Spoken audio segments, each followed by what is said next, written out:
importante kung saan ka nanggaling eh. Ang importante kung saan ka pupunta. Hindi na kami alis ng mga bata. But it doesn't mean natanggap ko na ang ibang anak mo.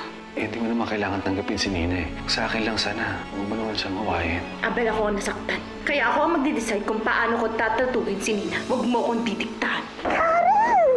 Hindi na ako pwedeng sumama sa'yo kasi nagiging bad girl ako. Fine. Kilala ko po kung sino yung may kodigo. Tumawag ang teacher mo sa akin. Nakitaan ka na naglabas ng kodigo. Hindi po sa akin yun, Lo. Kay Nina. Si Karen. Siya yung gumagawa niyan, hindi Sabi ako. ni Karen, ikaw raw ang nagre-rebelde. Ayoko na, Karen. I don't wanna be your friend anymore. I hate liars the most. Kung simpleng pagkakamali, kaya mong gawin. Mas kaya mong gumawa ng mas malaking pagkakamali. Nagtiwala ako sa inyo ni Karen, pero sinira niya yun. Ayoko muna maging kaibigan si Karen.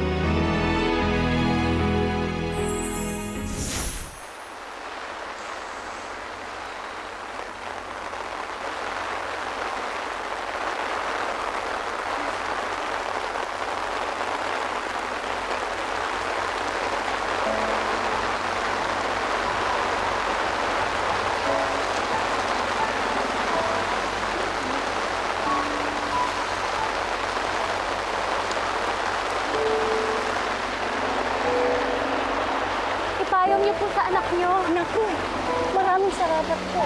Maraming salamat. Maraming salamat.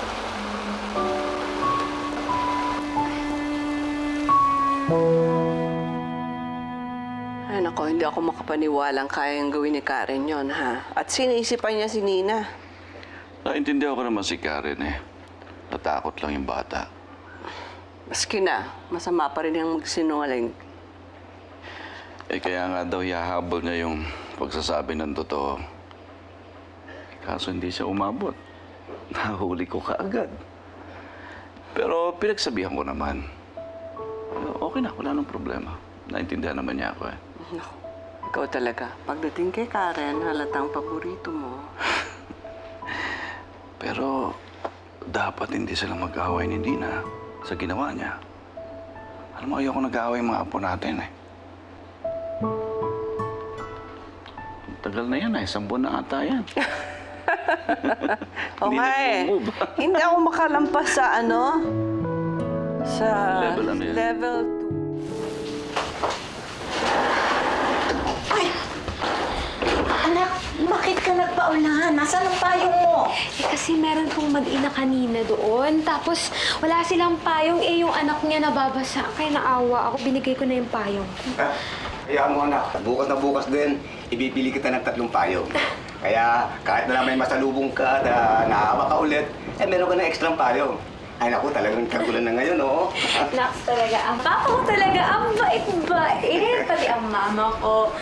Siguro masarap po ni anak, no? Siyempre naman, masarap yung maging nanay. Masarap yung meron kang inaalagahang anak. Ay, naku, magpalit ka na ng damit at baka magkasakit ka niyan. Ito anak, ipakit mo ito para hindi ka malamigan. Sige po. Sige, basang-basa ka eh. Ay, siya.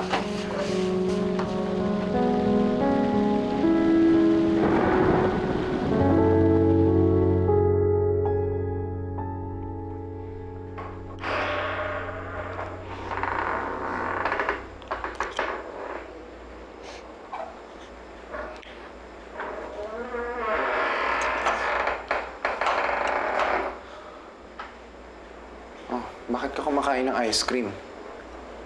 Lamig-lamig sa labas, ah. It's raining outside. Para mas lalo akong mamanhid sa lamig. Karen, may problema ka ba? Galit sa akin si Nina eh. Kasi nagsinungaling ako. Takot lang naman kasi ako eh. Baka mapalayas ako dito ni Lolo. Karen, hindi gagawin ni Lolo yun. Mahal ka nun. Eh, hindi niya naman ako apo eh. Si Nina. Kaya natural. Mas mahal niya yun kesa sa akin. Swerte nga niya eh. Kasi siya, may pamilya siya. may Mami Maggie, may Daddy.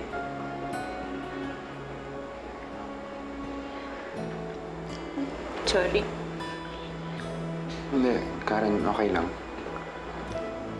It's not Nina's fault. Ayoko na rin manisi ng iba eh. Kaming tatlo. Ako, si Carla, si Nina. I'm sure we're all hurting. Kaya, no use para magsisihan eh. Alam mo,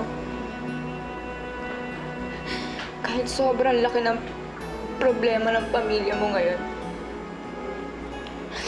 naiingit pa rin ako sa'yo. Bakit naman? Gusto mo rin ba magkaroon ng kapatid sa labas?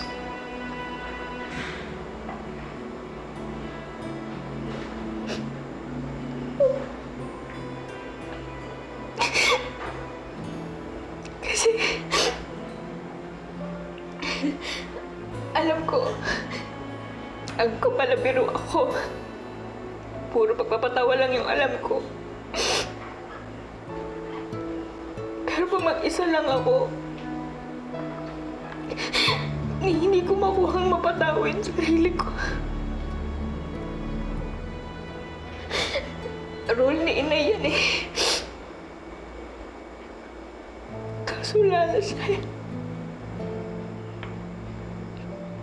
Ay, mag-isa na lang ako.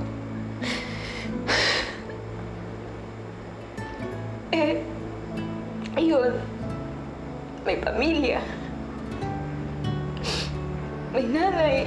May tatay. May kapatid. Kaya sa loob, kaya sa labas, walang pakialam. Ang gusto ko lang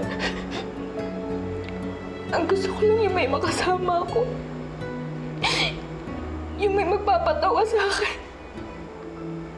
Kahit isa lang.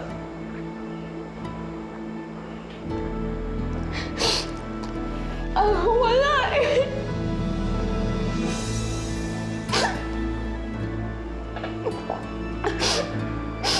Karen, I'm sure makakahanap ka rin ng kasama mo.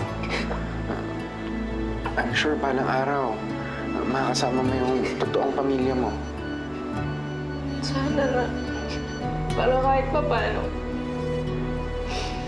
hindi ko maramdamang sampid lang ako.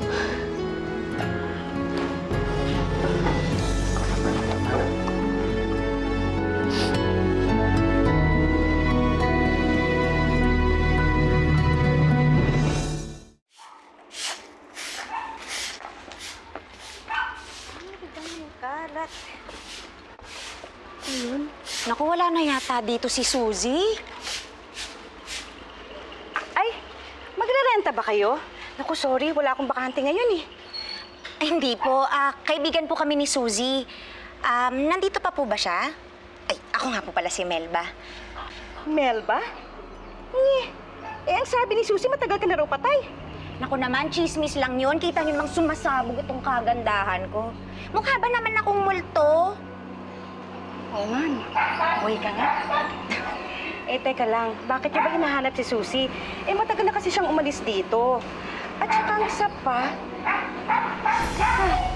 hindi niyo alam. Patay na si Suzy. At ang tumira sa kanya, yung dati niyang asawa, yung kinakasama niya. Ano ho? Patay na si Aling Suzy? Nasaan ho yung kadyo? Ititigot na rin. Pareho na silang tigok. Teka. Siguro ikaw ang nanay ni Karen, no? Ano sa tingin mo? Nasaan na kaya yung mga nanay at tatay natin? Bakit mo naman biglang naisip yan, Karen? Kagabi ko pa nga sila iniisip eh. Kasi siguro naman hindi tayo galing sa itlog, di ba? Sigurado namang meron tayong mga tunay na mga magulang. Alam mo, Karen, matagal ko nang alam na ampon ako. Pero kahit minsan, hindi ko ginustong hanapin yung tunay kong magulang. Kasi mabait naman sa akin si Nanay Naida eh. Ako rin naman. Ngayon ko lang naman to naisip kasi nga wala na yung nanay ko. Ikaw din, wala na rin yung Nanay Naida mo, di ba?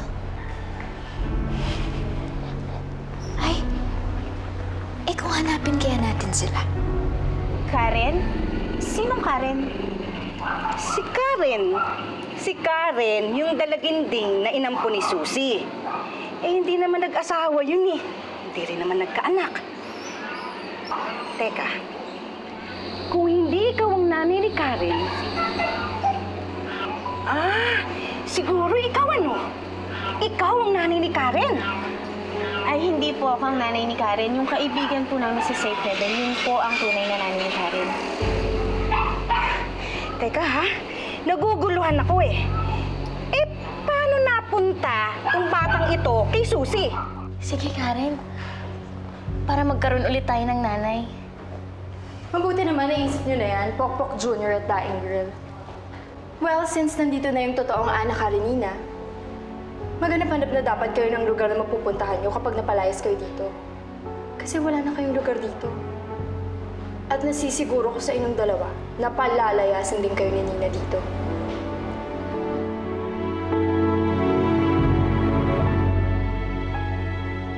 Ganito kasi yon, Aling Tasing.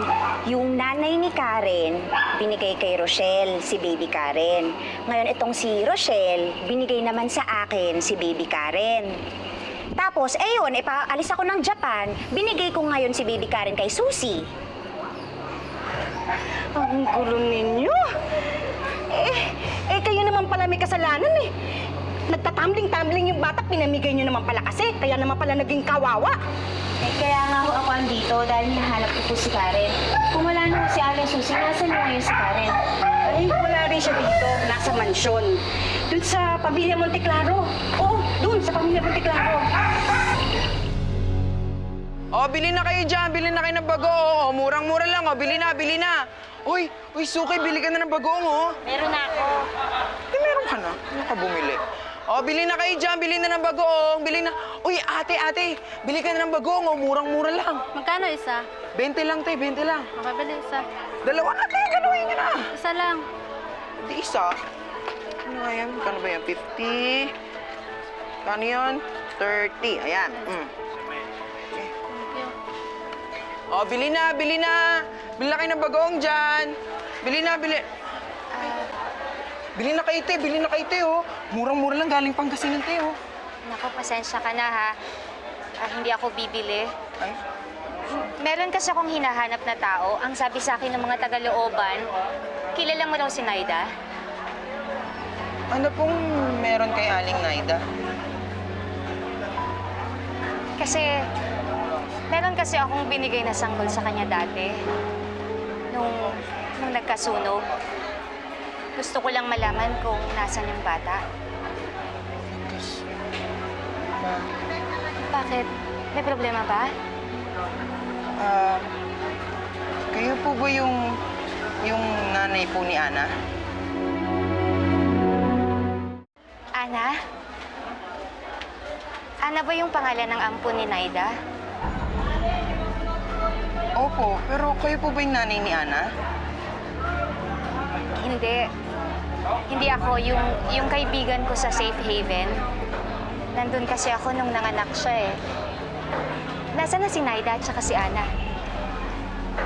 Ayun po, si Aling Naida po andun na sa Bicol, tapos si Ana naman po nandun na po siya sa mansyon ng mga Monteclaro.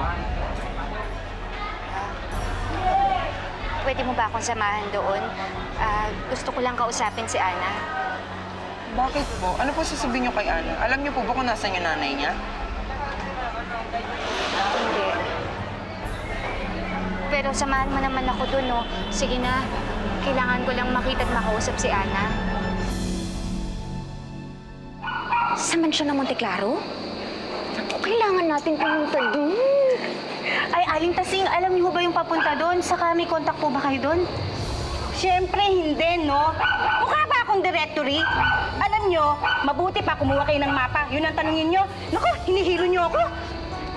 Kainis kayo. Dani, dalihan mo yung tubig. Ito na.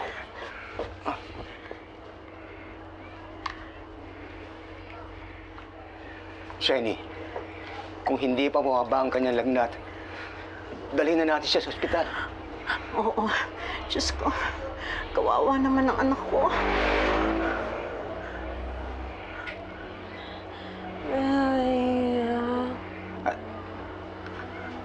Ano sinasabi niya? Ano sinasabi ng anak mo? Ewan, di ko nga maintindihan. Anak Karenina. Anak Karenina, di ba yun yung pamagat ng librong binabasa niya? Ha? Bakit naman niya babanggitin ngayon yun? Ano bang meron sa librong yun? Anak Karenina.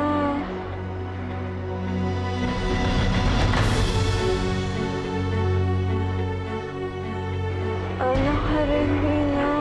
Sa tingin mo, Karen, totoo kayang sinabi ni Carla? Paalisin kaya tayo dito sa mansyon? Pwedeng oo, pwedeng hindi. Kaya nga dapat bago pa mangyari yun, mahanap na natin yung mga magulang natin. Saan naman natin sila hahanapin? Kung manawagan tayo sa TV. Pwede rin. Kung bumalik kaya tayo ng safe haven. Ay, oo, pwede. Ang talino mo dyan. Karen, Ana, totoo ba yung narinig ko? Hanapin yung mga magulang niyo? Opo, Lola. Bakit? Ayaw niyo bang makasama kami dito sa bahay? Hindi naman po sa ganun, Lola. Naiinggit lang po kasi kami kay Nina. Kaya gusto rin po namin hanapin yung tunay naming magulang. Dahil ngayon nakita niyo na po yung tunay niyong apo, wala na po kami lugar dito. Karen naman, alam mong that's not true. Ngayon po masasabi niyo pa yan. Pero kapag nakita na po si Mami Maggie, unti-unti na po kami medyo pera dito. Kaya bago pa po mangyari yun, gusto na po namin makita yung mga magulang namin.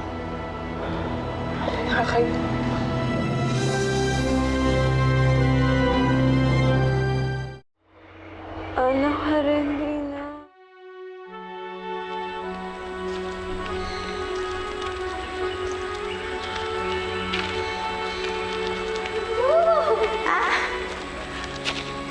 Ganda naman ang baby mo. Thank you. Bakal ka naman ako. Cute. Baby. Nina. Ako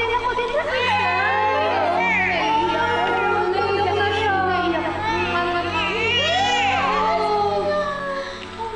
Ano nga palang pangalan? Pinangalan ko sa paboritong libro ni Mami, Anak Karenina.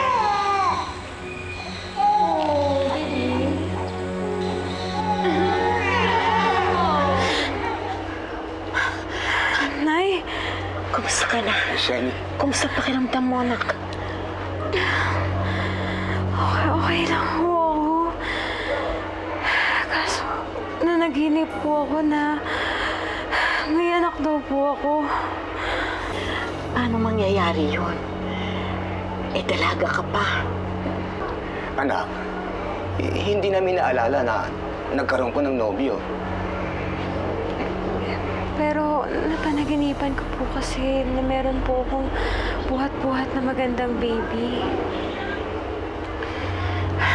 Anak, panaginip lang yon. Alam mo, mahilig maglaro isipan natin kapag nananaginip tayo. Oo nga naman. Malay mo naman, baka naman ipinahawak lang sa iyo yung sanggol na yon. At hindi naman pala sa iyo ang batang yon. Siguro nga po, Tay. Pero akala ko po talaga lahat totoo na talaga.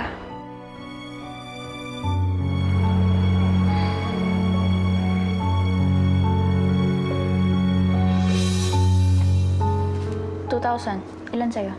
2,000 din tong sa akin. Tapos meron pa akong mga barya. Ang galing! Bukod dun sa 4,000 natin, meron pa tayong mga barya. Siguro naman pwede na itong pang-down payment dun sa investigador natin. Siguro. Hindi naman siguro mahal magpahanap ng tao eh. Karen, excited na ako mahanap yung mga nanay natin. Oo nga eh. Pag nangyari yon, hindi lang si Ninang may nanay at pamilya. Pati tayo magkakaroon na rin. Pero Karen, sana si Mami Maggie na lang yung nanay ko. Para lola ko pa rin si Lola Carmela. Tapos, bahagi pa rin ako ng pamilyang to. Ana, take na si Mami Maggie. Kay Nina na siya. Kahit naman masungit yung isang yun, ayoko siyang agawan ng nanay. Sa bagay. Alam mo, daya nga eh. Kasi si Nina yung napalaki ng maayos. nakapag-aral, maliwalas yung buhay. Tapos bandang huli, siya pa rin yung tunay na apo, yung tunay na Monte Claro. Pero Karen, minahal naman tayo ng mga naging nanay natin eh. Oo nga. Doon tayo lumamang kay Nina. Kaya hayaan na natin na ang tunay na anak ni Mami Maggie ay si Nina. Malay mo, mas okay yung mga nanay natin, di ba? Sana kasing bait siya ni Mami Maggie. Sir Nan, hindi ako makapaniwala sa sinabi ni Karen at Ana.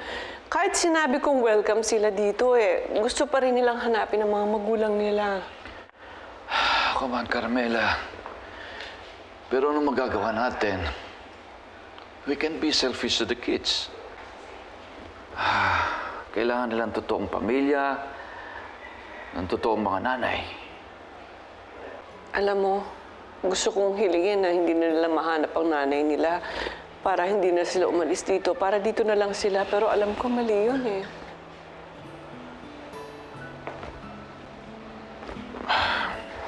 Carmela,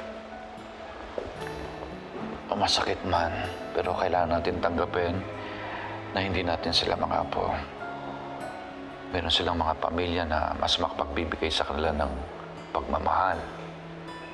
And the best we could do is to support them. At sana, mabuti yung totoo nilang pamilya para maging masaya sila sa piling ng iba.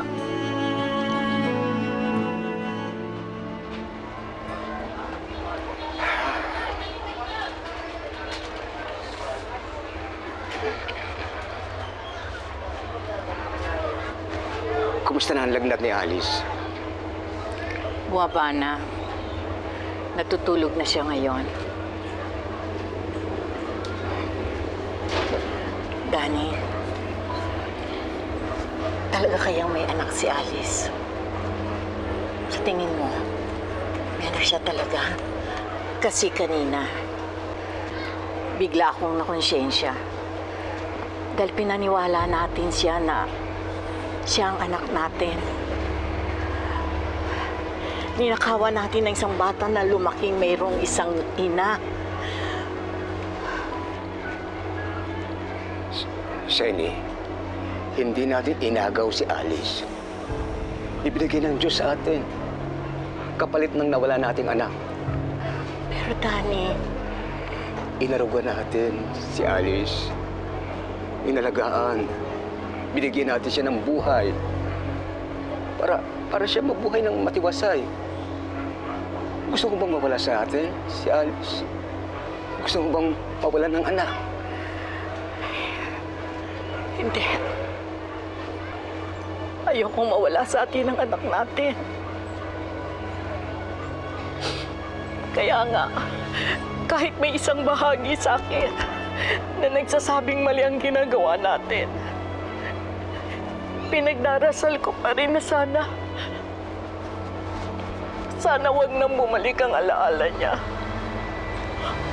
Para hindi na siya umalis. Dahil mahal na mahal ko siya. Ayoko nang mawala ulit sa atin si Alice.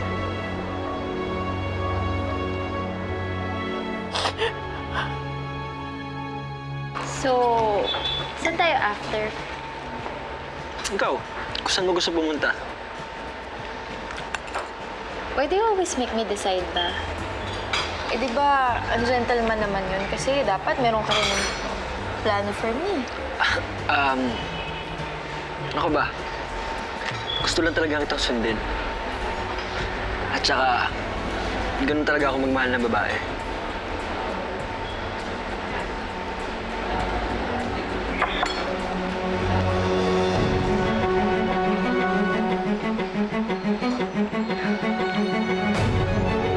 Angel?